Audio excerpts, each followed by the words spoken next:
This is the X-Zone Broadcast Network, broadcasting worldwide on broadcast affiliates and satellite program providers, including CNN Broadcast Network, Sirius Satellite Network, Star Media, Good News Radio Network, Angel Broadcast Network, Wiki Broadcast Network, and WPBN TV. For more information on the X-Zone Broadcast Network, visit us at www.xzbn.net.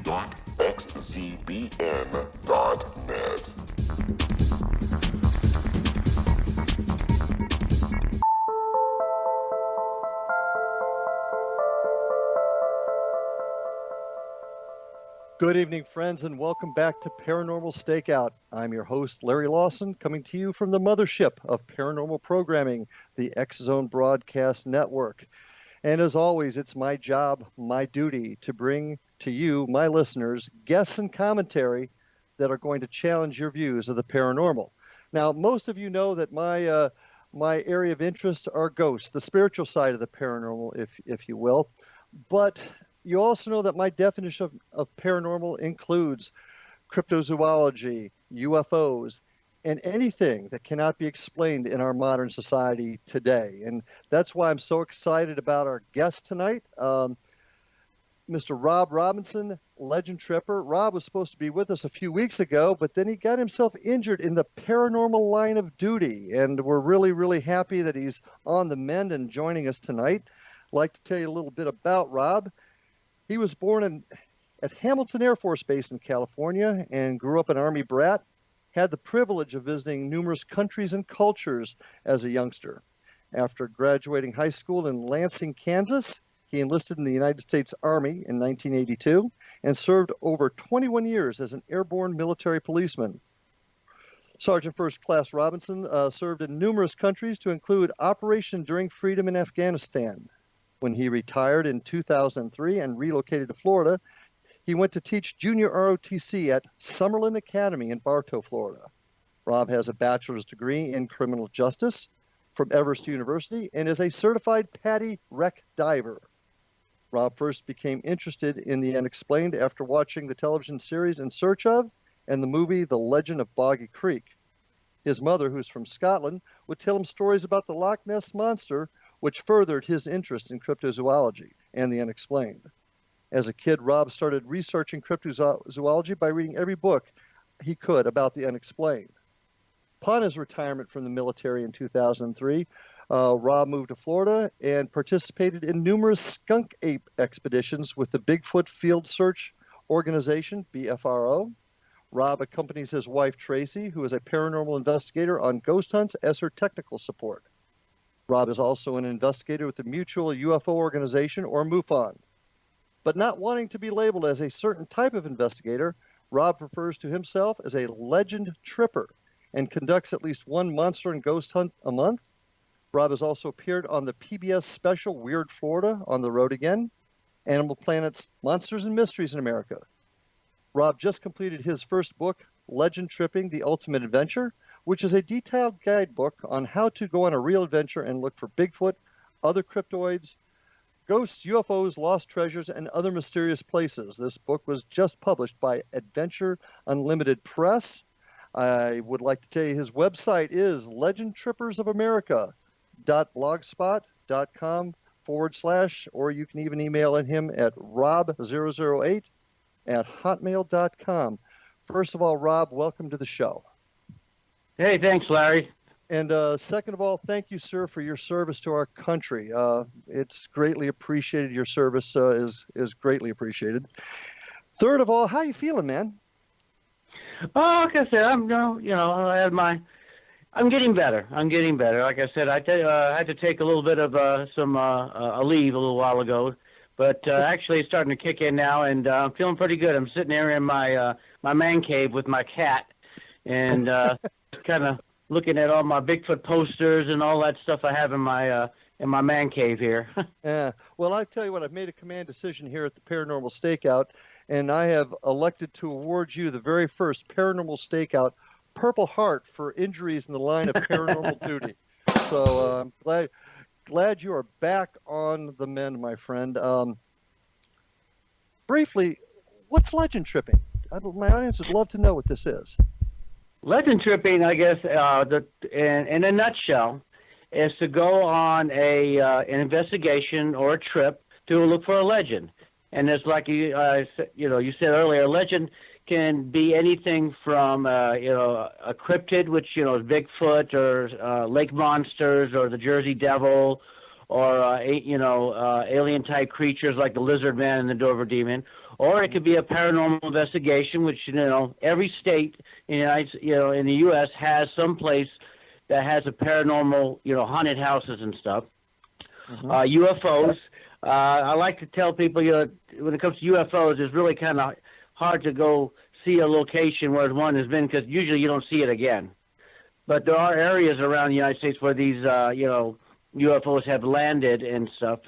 So I like to, like Roswell and, Kirksburg up in Pennsylvania.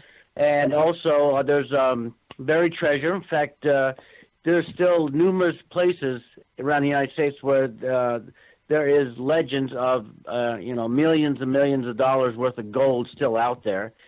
And, one of the famous ones, of course, actually isn't in the United States, it's in Canada, is the Oak Island Money Pit. Sure.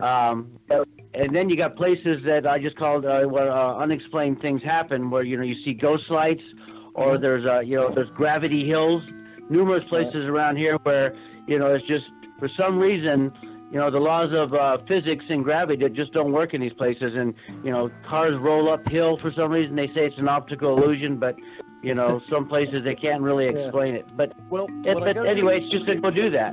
What I got to do right now is we're about ready to take our first break, my friend. When we get back, we're going to talk more about legend tripping and some of the things that you have discovered. So, folks, we'll see you in just a couple of minutes.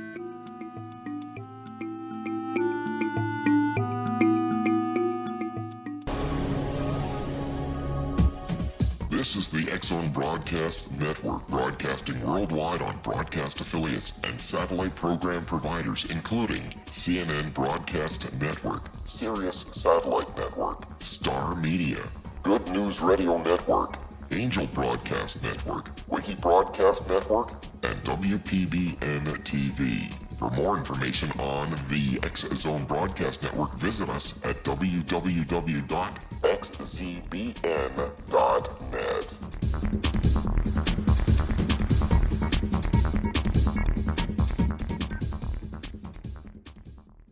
How would you like to be able to read other people's minds? Well, the next best thing is here. When you know how to read a person's name, you know how the person thinks, feels, and behaves. Each letter in our name holds a key to unlock our true essence. Our name contains both our gifts and challenges in this lifetime. Mnemology science discovers personality secrets hidden in the placement of the letters of our names, including the first and last impression people remember about us. Sharon shows us how to interpret the arrangement of letters as outlined in her book, Know the Name, Know the Person. Sharon Lynn Wyeth created mnemology science after 18 years of research and testing her theories, and has supported thousands of people around the world in understanding themselves and others better. You'll enjoy Sharon's unique teachings as she shares her system to learn the gifts behind your given birth name.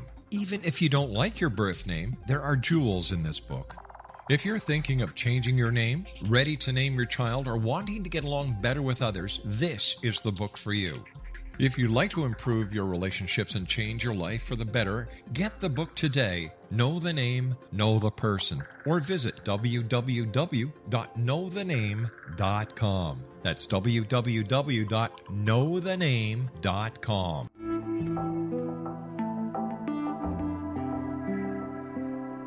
Take a step back in time and discover old Florida cuisine at Marsh Landing Restaurant in Fellsmere, Florida. Enjoy delicacies such as frog legs, gator tail, catfish, and swamp cabbage, or enjoy the more traditional cuisine such as hand-cut Angus steaks, ribs, and seafood. Join us for breakfast with a southern flair featuring sweet potato pancakes, biscuits and gravy, and much more. Planning a party? Marsh Landing's private dining rooms can accommodate groups from 8 to 80 people. While you visit, enjoy the historic pictures, artifacts, and stories that line the walls. Marsh Landing is truly a unique experience. Marsh Landing Restaurant, 44 North Broadway in historic downtown Fellsmere, or visit marshlandingrestaurant.com. Marsh Landing, Old Florida cuisine at its best.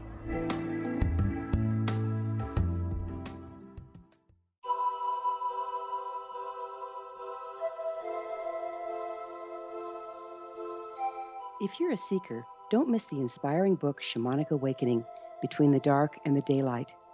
This remarkable work chronicles shamanic counselor and indigenously trained dream decoder Sandra Cochran's 35 years of experience with diverse wisdom keepers throughout the Americas. Sandy's initiations across the British Isles, Turkey, Greece, and Egypt, combined with her knowledge of symbology, psychology, and myth, influence her dream blog and workshops. Sandy offers private readings, sacred international journeys, a meditative CD, and her book, Shamanic Awakening, to encourage you as you navigate your earth walk and create a deeper connection to yourself. Find this and more at her website, starwalkervisions.com.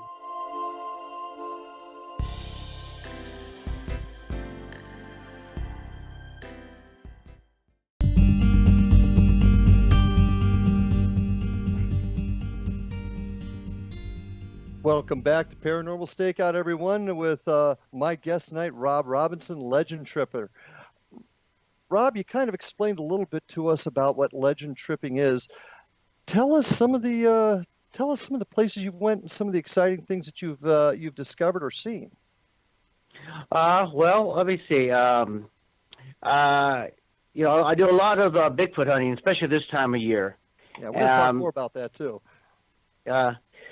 Paranormal-wise, we've been up to St. Augustine, which St. Augustine is probably one of the most paranormal active areas that I've ever been to.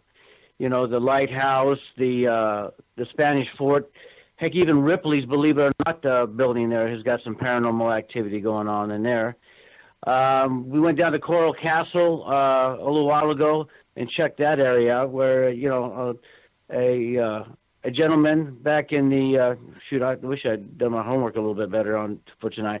I think it was the 20s that he built this castle entirely out of coral, and it's a museum. It's down in Homestead, and to this day they haven't quite figured out how he did it. There's been some rumors that he figured out how to make things pick things up with his mind, but again, that's just stories. Let's see. When I went with my wife up to Pennsylvania, we went up to Ringing Rock State Park, where this area where you can go. Actually, it's entirely free to go to it. Where you go into this park, and it's this huge, looks like a huge dried up riverbed. But some of the rocks, if you take a hammer and hit them, sounds like a bell. Really neat. Okay, I've heard that. So your trips really cover the gambit. I try to. In fact, I'm always looking to go try and explore some new areas. Okay. Well, let's talk about Bigfoot for a second, because that's one topic I haven't had a chance to spend much time on the show, and it seems to be your favorite thing to do. Your area of expertise. How many Bigfoot expeditions do you think you've gone on? Gosh, that's a good question. I've actively started doing it since 2003. So, gosh, that's a good question. I don't have a number. I mean, I go out as much as I can. During the summertime, I kind of limit it because of the heat. So I really don't get to go out and stay out there. I mean, I've been able to go out to a couple areas, and we just hit it up real early in the morning and walk the area looking for footprints or just looking to see if there's evidence that it's out there. And then when the sun comes up, we pretty much head back to the cars and, turn the AC on. Well, is most of your Bigfoot work done in Florida? Well, most of my positive stuff is. I've done some Bigfoot hunting up in Georgia, Alabama. I've been over to Fouke, Arkansas, where the movie The Legend of Boggy Creek was made. I've been out there. Texas. I've been up to North Carolina. I've checked out areas up there, and I did briefly up in Pennsylvania, but I really didn't get to hit Pennsylvania as I would have liked to. I haven't hit the West Coast, and I'm really looking to do that. Yeah, you're gonna have to heal up a little bit more, my friend, before you do that. Yeah, I got a couple more months before I'm allowed to go out and actually do anything. Well, so tell me, have you ever had the opportunity to actually see a Bigfoot, or I guess as they call them down here in Florida, skunk apes. Have you ever had that opportunity? Well, I've come in. I have seen a large figure on a FLIR. And I'm always careful how I say that, because am I 100% sure that it was a Bigfoot or a skunk ape? No. But there was something large standing out in this field this one night that we were out there. Mm-hmm. And we were the only ones out there. And this was private property. And what happened, we had broken into groups, and one group went one way, and we went another. And we came up, and we had a young lady with us, and we asked her to do a call blast scream.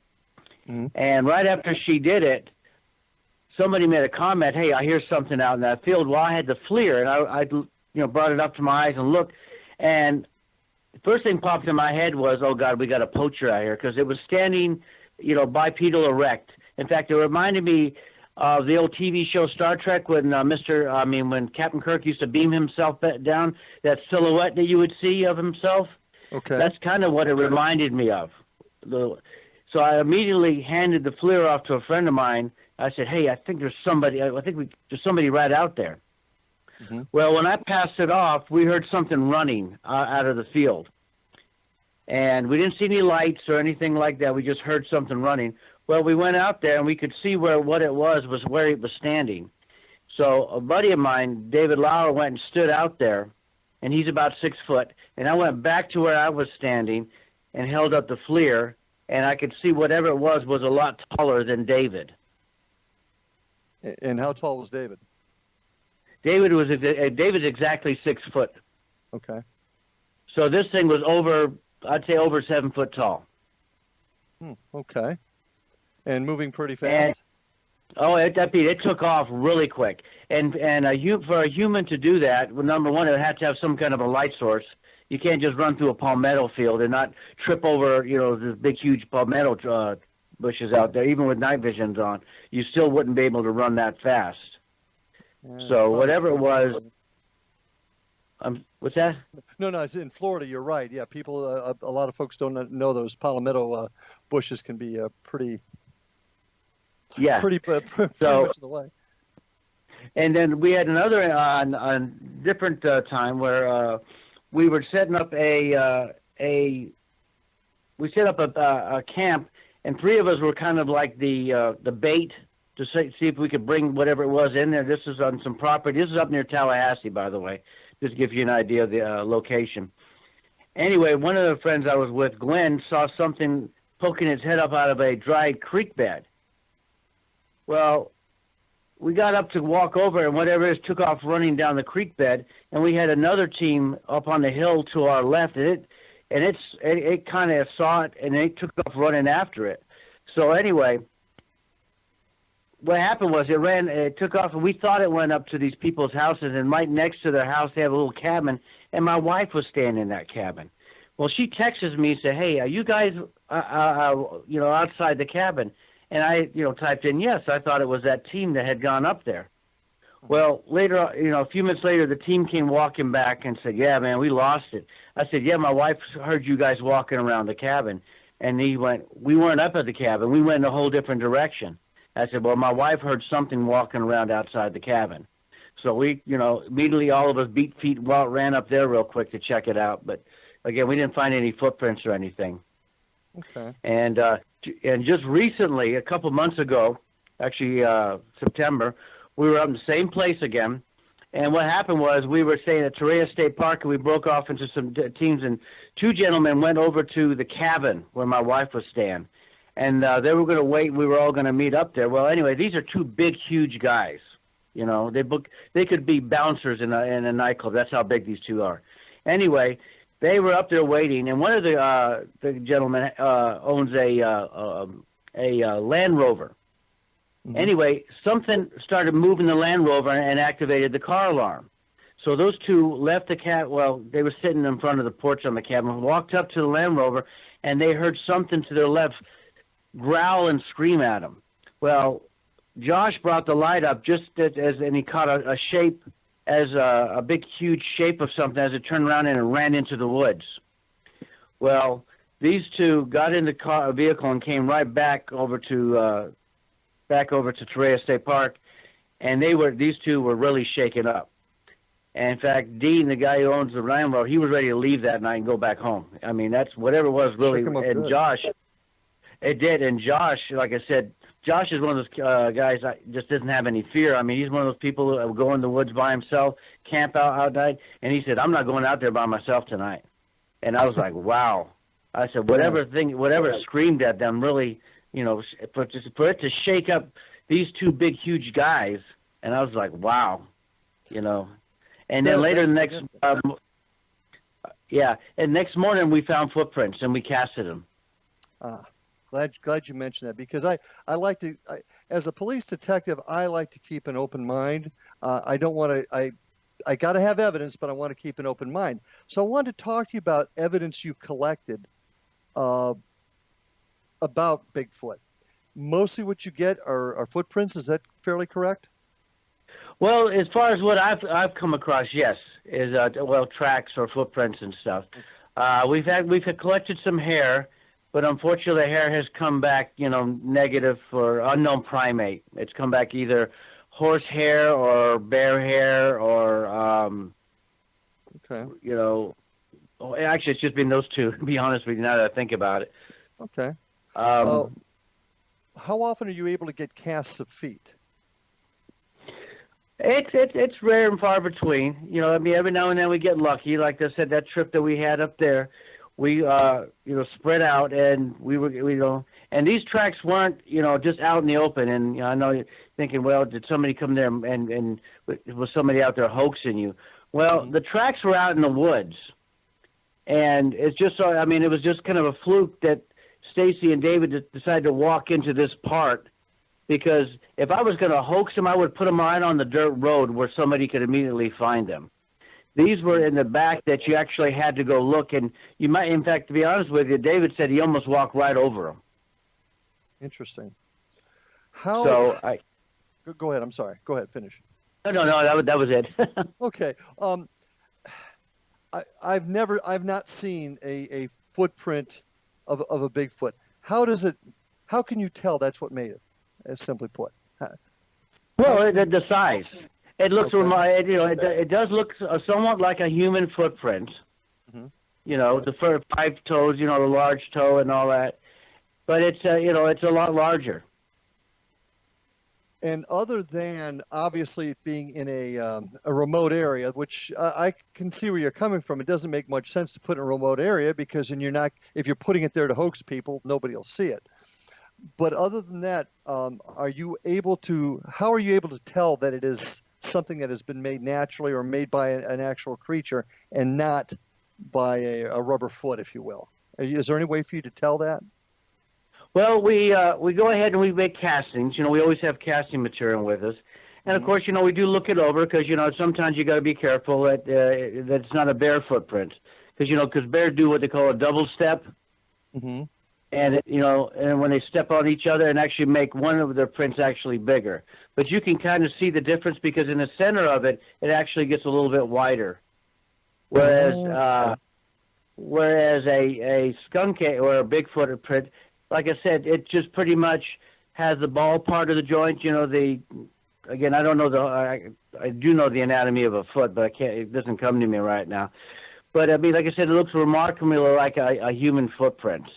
And you kind of, look at, but the toes are somewhat separate or spread out versus a human toe. Okay, that's a good explanation because nobody's ever actually explained it that way to me before, so I get exactly where you're coming from on that. Interesting. And the only hair you've ever gotten has not, unfortunately, shown to be anything other than a horse or a bear. Yes, sir, unfortunately. Well, that's why it's a mystery, and that's why we're out there searching, because you're getting just enough information to know something's out there, and it's our job to go out and see what we can find. I totally get it.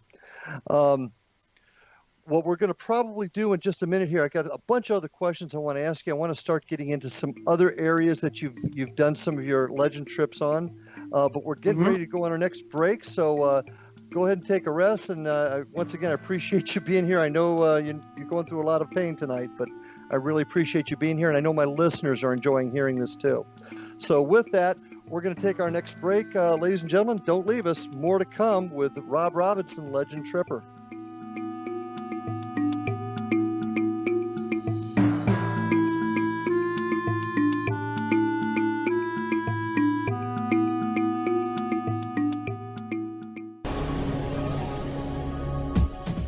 This is the X-Zone Broadcast Network, broadcasting worldwide on broadcast affiliates and satellite program providers, including CNN Broadcast Network, Sirius Satellite Network, Star Media, Good News Radio Network, Angel Broadcast Network, Wiki Broadcast Network, and WPBN TV. For more information on the X-Zone Broadcast Network, visit us at www.xzbn.net.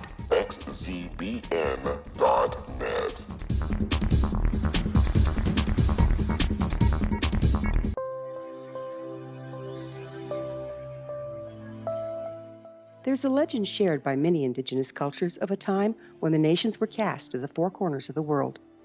Each nation was given a body of sacred knowledge that held a different portion of the truth to preserve. True reality could not be known until all the nations reunited, combining the information. If a single one was missing, the world could not be reborn and darkness would prevail. The Science of Magic Radio is dedicated to reuniting the sacred knowledge. With the understanding, none of us has all the answers, but together we can open new perceptions and possibilities.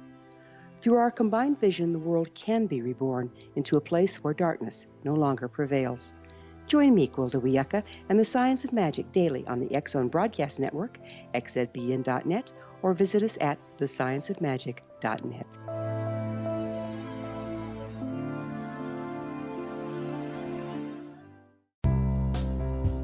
Gibbs A. Williams, Ph.D., is a practicing psychoanalyst, supervisor, researcher, and author in New York City. Much of his life has been dedicated to understanding nature and the uses of meaningful coincidences or synchronicities. His radical and original non-Jungian, non-mystical, non-magical theory of synchronicities illuminates much of the fog surrounding this challenging and perplexing topic. His ideas and manners are fresh, presented in a style that is both entertaining and highly informative. He is also an expert on crisis intervention, specially focused on violence reduction for the police and citizens, mastering anxiety, frustration, and stress without the use of medication, and effectively preventing and treating heroin addiction. Dr. Williams can be contacted at his email address at gwwilliamsny11@aol.com or visit his website at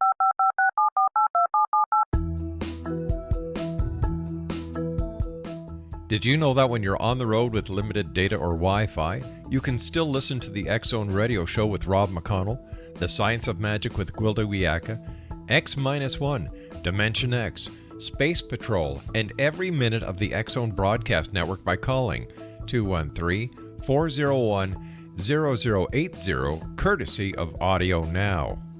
No smartphone, app, or internet needed. It saves your data plan and it's free if you have unlimited minutes. Call 213-401-0080 to listen on any phone, anytime, anywhere. Remember 213-401-0080 for the best of the paranormal, parapsychology, and sci-fi radio programming anywhere, 24/7, 365.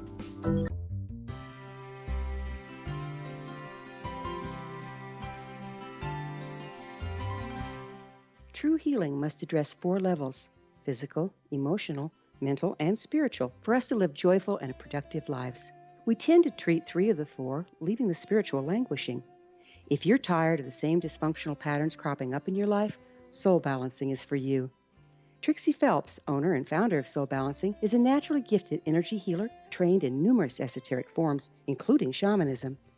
Trixie has created a powerful modality that safely and effectively clears your energetic field. A soul balancing session can remove interference, heal trauma, and restore your hope. Contact Trixie for a life-changing long-distance session today, www.soulbalancing.world.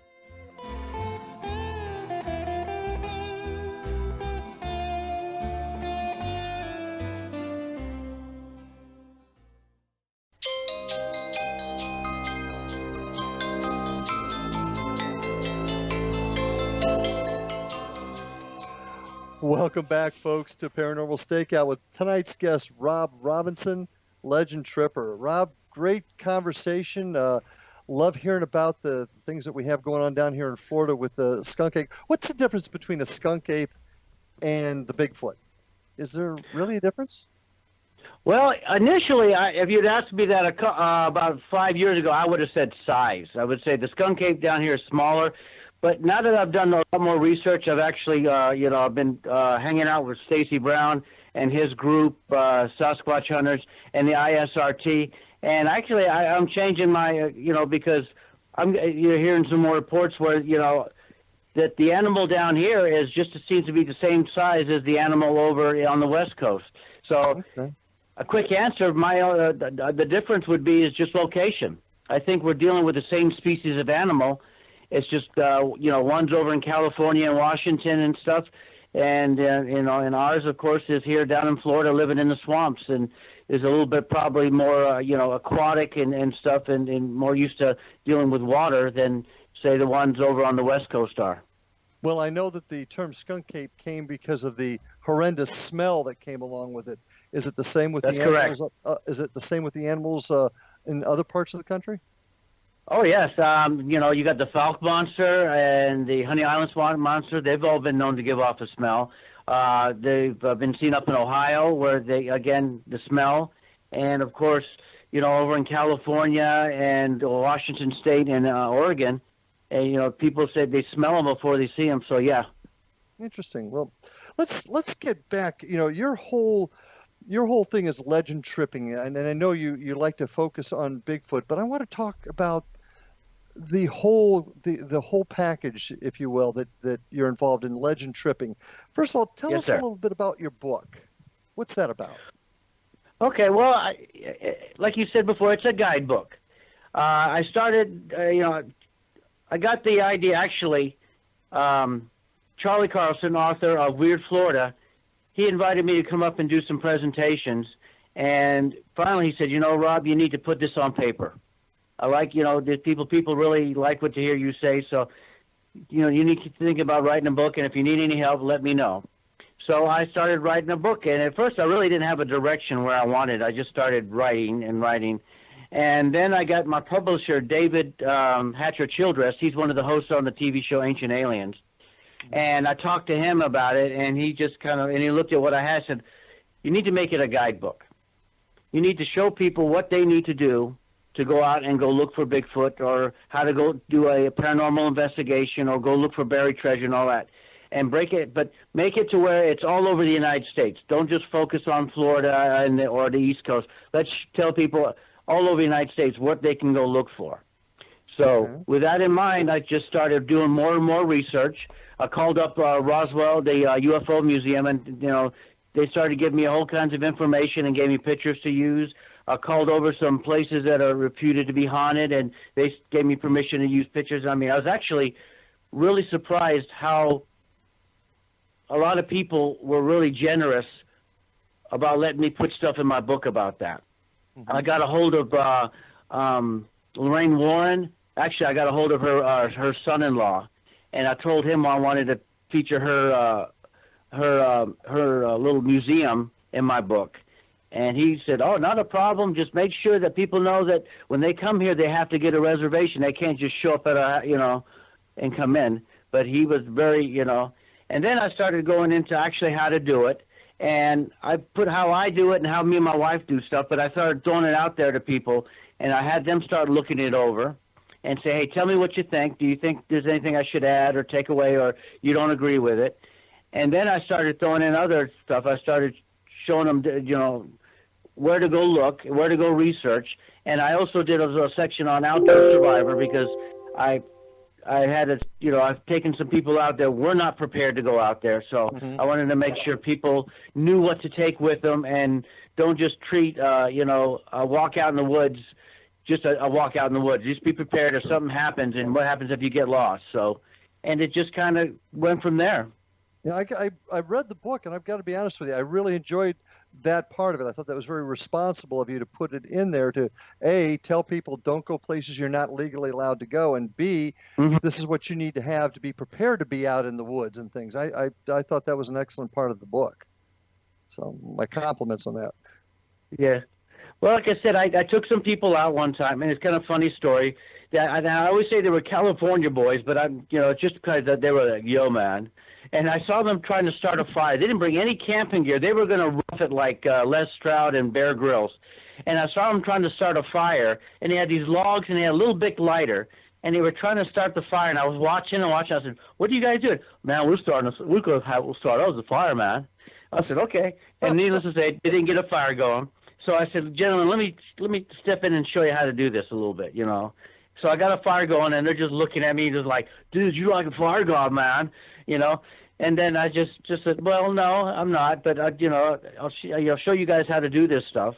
And then I had to show them how to make a shelter because, again, they didn't bring a tent and all that stuff.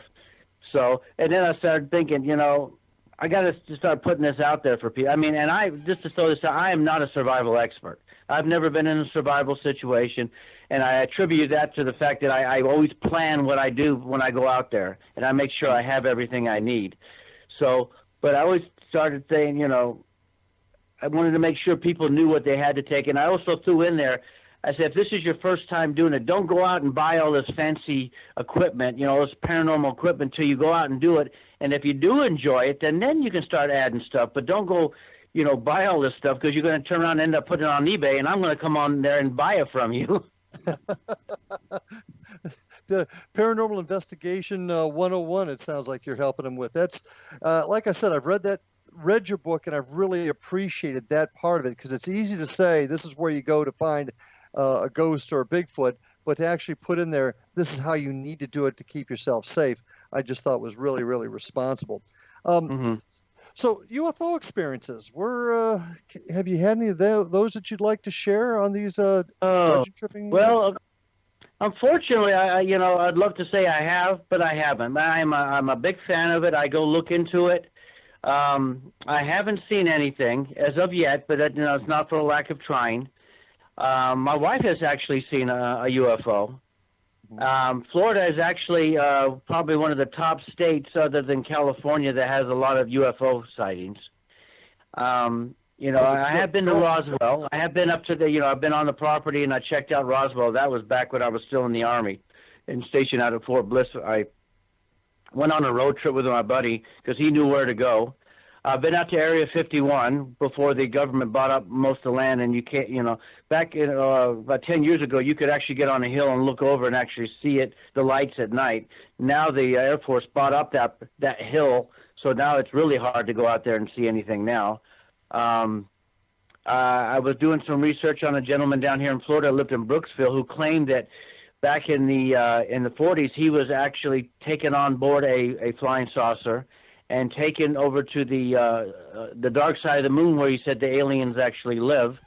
And I know it sounds kind of a far-fetched story, but he had moon dust. And he said he reached down and grabbed some moon dust when he came, and then he came back. But they did test it, and it was in fact moon dust. So as bizarre as that story sounds, he did have moon dust, but unfortunately he's not with us anymore, and it's kind of no, I'm sorry.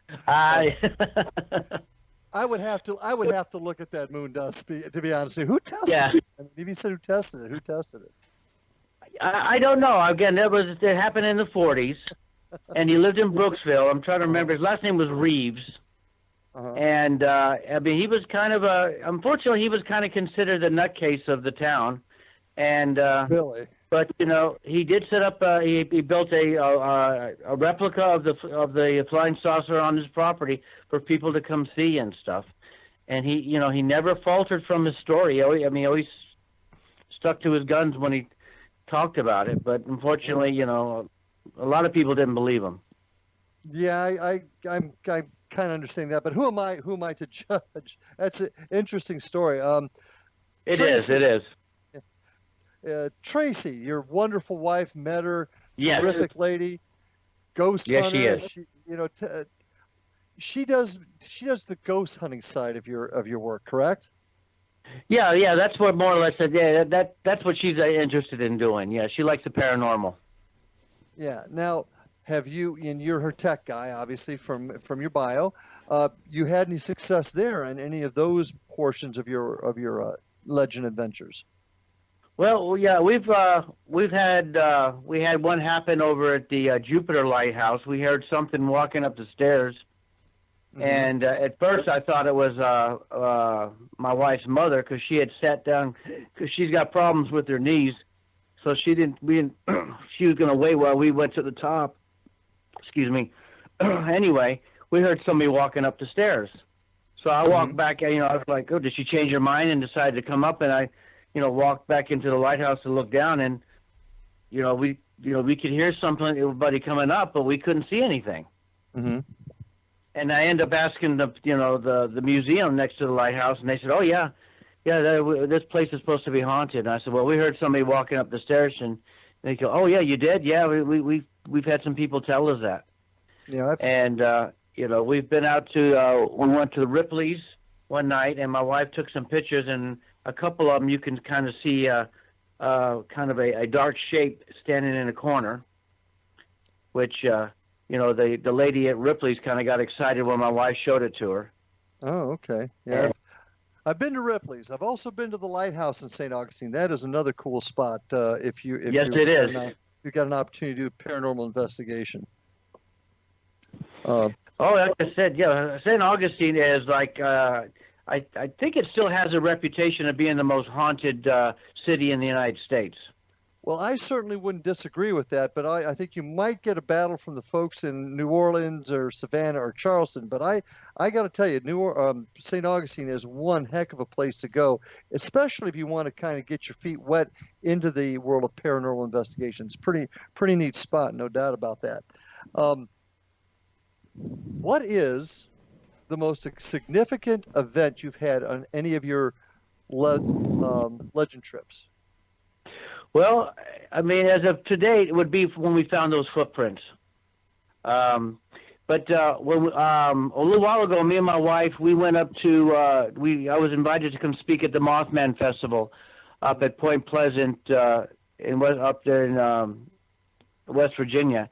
And we decided to stop over in North Carolina at the Brown Mountain and see the Brown Mountain lights. And we went up there, we got a hotel, and then we got in my Jeep and we drove up there to the area where you're supposed to. And sure enough, the lights came out.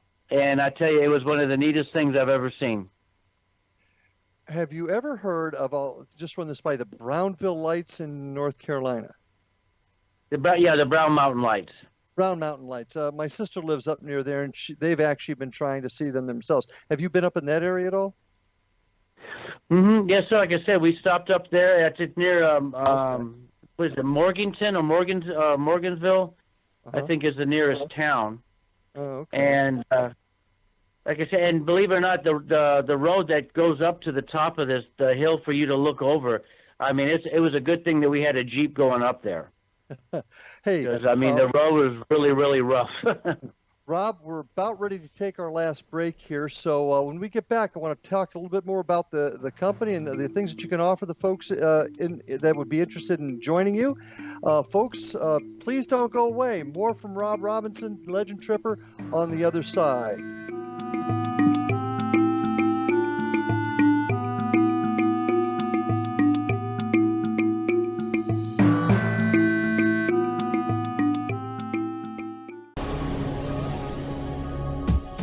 This is the X-Zone Broadcast Network, broadcasting worldwide on broadcast affiliates and satellite program providers, including CNN Broadcast Network, Sirius Satellite Network, Star Media, Good News Radio Network, Angel Broadcast Network, Wiki Broadcast Network, and WPBN TV. For more information on the X-Zone Broadcast Network, visit us at www.xzbn.net.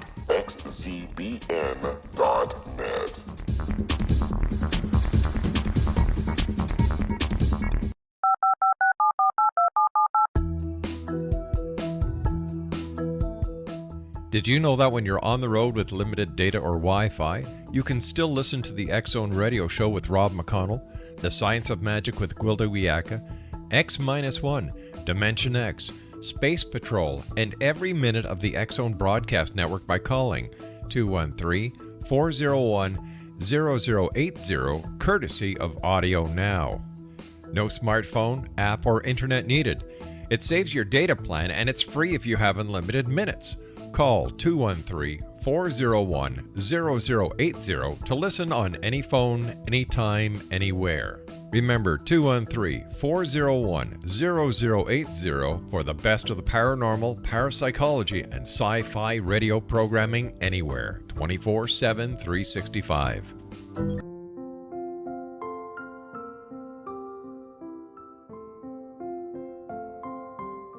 I am Dr. Carl O'Helvey, founder, president of a new cancer foundation focusing on evidence-based physical, mental, and spiritual interventions, including natural cancer cures, prayer, meditation, affirmations, nutrition, and other related holistic cancer prevention and cure modalities. These are used in cancer education, research, and financing care.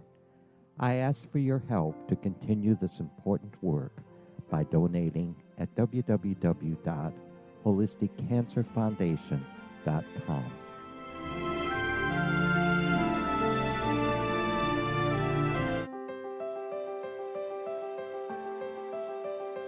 Wouldn't you love to know the secret to everything? I'm Dr. Kimberly McGeorge, and on The Secret to Everything, we will merge the practical with open investigation into all realms of the mysterious. We will talk to cutting-edge alternative health practitioners, those who inspire and motivate you in business and life, and of course, we will share stories of the paranormal, conspiracy, and cryptozoology. You will transform because of the frequency I carry, the frequencies my guests carry. Life may never be the same after you listen to this program, for the secret to everything is for you, the listener, for those who desire more in every area of their lives and believe that it can still be found. Listen and discover thesecrettoeverything.com.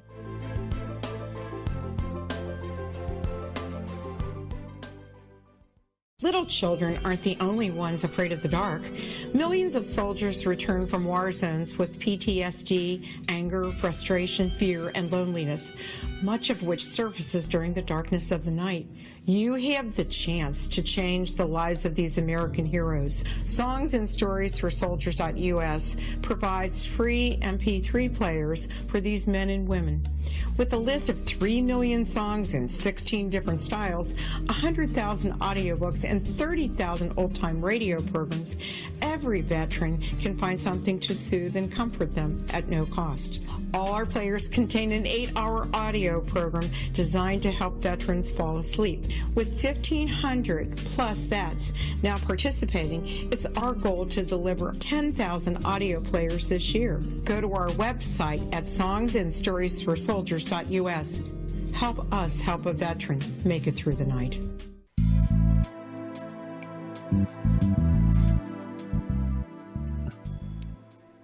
Welcome back to Paranormal Stakeout, folks, with tonight's guest, legend tripper Rob Robinson.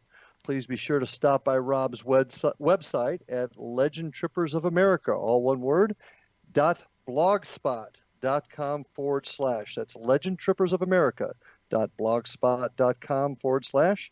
You can email him at rob008@hotmail.com. And be sure to check out his book, Legend Tripping, The Ultimate Adventure by Venture Unlimited Press. But I also don't want you to forget to tune into all of the outstanding programming here on the X Zone Broadcast Network. Please visit us at www.xzbn.net for the schedule for all the terrific shows on the X Zone Broadcast Network.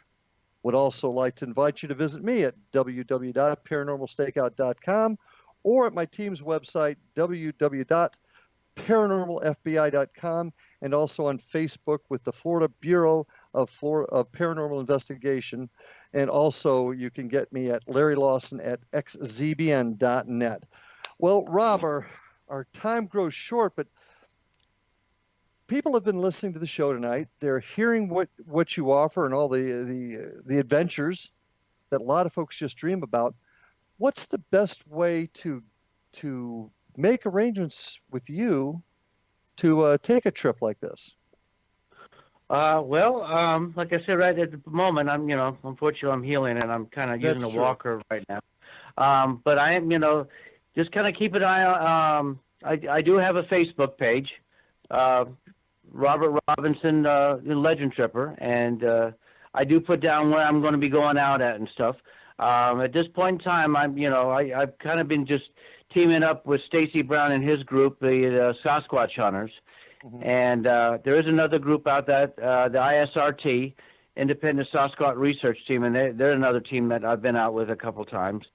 But when I do, get healed up and I am going to go out there, I will put out there where I'm going to, I'm going to go out and do my stuff. And I do encourage people to come on out with me because, if you've never been on one before, we take all newcomers. And if you're, a seasoned Bigfoot hunter, that's even better, if you're, in fact, if you're a skeptic, if you don't believe in this stuff, but you're curious about it, by all means, come on out. Because even though and I'll be honest with you, 99% of the time we don't see anything, and they say, well, why do you go out there? Because I'm after that 1%, and, in this field, you keep going, you keep doing and do it, you're going to see something. Well, so I would tell people, it's one of those things, you just got to keep going out there and doing it, and you'll eventually, you'll get to, something good will happen, I guess. Well, how often do you get a guest that comes out and looks you right in the eye and says, I just don't believe any of this. Prove it to me. How often does that happen to you? I've had it happen a couple times. And I, like I said, I don't take offense to it. In fact, to be honest with you, I'd rather a person be honest with me about it. And I'll give you an example as my wife. My wife, if you point blank ask her, does she believe in it? She'll probably say, I got to see it. Okay. She says, I keep an open mind, but I got to see this thing before I'm going to say, yeah, I believe in it. So, and, I've, in fact, I had a gentleman who came to me, 2012. He was sitting in a tree stand Thanksgiving morning hunting. He was playing on his phone out in the Green Swamp, which is north of Lakeland, Florida. And he looked over and he saw something walk out onto this big, huge field. And he looked at it, he thought at first it was a guy in a ghillie suit. Anyway, he kept looking at it and noticed that it wasn't carrying a rifle or anything. And then it was the way it was moving really smoothly through the field. Well, it stopped in front of him and looked right up at him, and he realized it wasn't a guy in a suit. It was a skunk ape. Well, the thing quickly took off running. And he actually got to get it on film for a little bit, but it's not very good quality. It's foggy out that morning, but he came and showed it to me. And the first thing he said to me, he goes, you know what? I never believed in this thing if I hadn't seen it myself. I would never have believed it. In fact, he goes, I would never have believed myself had I not seen it. So, it's one of those things that, if you got a curiosity and you don't believe in it, but you want to see, by all means, you never know. Do you find that most of your guests tend to be folks that have never seen anything and want to believe, or that they want to prove that it doesn't exist? If you had to choose between the two. I would say people that, have a curiosity and want to see if it really is out there. So they want to go with people that know what to look for. Mm-hmm. Mm-hmm. Okay. Now, obviously you're into cryptozoology in all different aspects. Any other specific types of cryptids that you've looked for, had information on, or have seen? Well, I went looking up in Astor. They have a river monster up there called the Astor Monster. Also, the St. John's river monster is also called that. But it hasn't actually been seen in a long time, and I'm just kind of wondering if it's even still there, if it hasn't moved on. I went looking for the lizard man up in South Carolina when I was on my way up north. We stopped over there, and my wife took me over to the Pine Barrens, and we did a little, a one-day look around for the Jersey Devil. That's a good question. I've got two things that I've never been clear on: Jersey Devil and Mothman. What are they? What are they supposed to be? Well, the Jersey Devil is supposed to be a type of animal where the people reported it has wings, and it supposedly the head, it looks almost like a horse, and it has hoofs versus it having feet. Mm-hmm. And it's been seen since the 1800s when Mother Leeds supposedly was giving birth to her 13th child and made a comment, give this child to the devil. And, the way the story goes that the baby that came out, with wings and horns and stuff, and then it flew away, flew out the window, and supposedly it's been living out in the Pine Barrens, and it's still, there is still reports of it being seen out there. Okay. What And about Mothman? Mothman is kind of it almost takes on an alien type look, but with wings. Trying the best way to describe it. It was seen in Point Pleasant toward this TNT area. It was first seen by some teenagers when they were driving. They went driving out in that area, and then they saw it standing on the side of the road, and its eyes were glowing. And when they, left, the thing sprouted, spread out its wings and was chased them with their vehicle. Mm-hmm. But it hasn't been seen in a long time either. Other than people's eyewitness accounts of it, has there ever, to your knowledge, been any evidence collected? That Mothman, no, it's just sightings. Mm-hmm. As far as the Jersey Devil goes, I'll have to look that one up again. I don't know the answer to that one. I'm thinking somebody saw I remember there was a paranormal show, which actually they were out in the Pine Barrens, and they did see something in the FLIR that looked like a figure with wings. I'm not sure if that was proven to be a hoax or what, but they did see something on there. And I mean, but I remember, my wife was watching the show and she called me and said, "Hey, check this out. Look, these ghost hunters, found the Jersey Devil out there." So yeah, I seem to remember there was a show on it. I'd seen it once a long time ago. But and this is where I'm coming from. Like I said, I do keep an open mind to everything, but I got to have some evidence. I got to have something that I can take to a court, if you will, and present it as evidence to prove our case. And that's what I keep searching for. And I know that's what you're doing too. And heck, if it was easy, it would have been solved a long time ago, right? But that's correct. That's what I'm looking for, is that hard piece of evidence. And I'm hoping to find that evidence, whether it proves it or disproves it. Either way, that will be a success, to either prove or disprove it. Yeah, my son and I had a conversation not too long ago about Loch Ness. Now I know your mom's being from Scotland and all. Any thoughts on the Loch Ness Monster? I realize it's not exactly local, but yeah. Well, they pretty much determined there is something there, but whether or not it's I think they've pretty much ruled out it being a plesiosaur or something like that, and because I think they found that the famous surgeon photo was actually a hoax. But it's debatable or not if they're seeing large sturgeon, or if they have, or if it's actually a large eel, because they have some really, really large eels that have been found in Loch Ness. So, okay, that's I mean, they have seen, they have seen some large things on radar on Loch Ness. But all the photos are kind of debatable. Yeah, and that's the problem. Sometimes you don't always know who's taking them, and sometimes the photo could be legit, but the person taking it may not have the expertise with the camera. So, that's why we look, isn't it, Rob? That's why we keep searching, finding answers either way. Well, like you said, sometimes you look into a legend and you find out that it isn't true. But you know what? Sometimes just doing the research and finding out is just as fun as going out looking for Bigfoot too, Exactly. Not only that, but it's just as important to find the answers to prove or to disprove. And that's, I agree with you. And that's the big fun of it.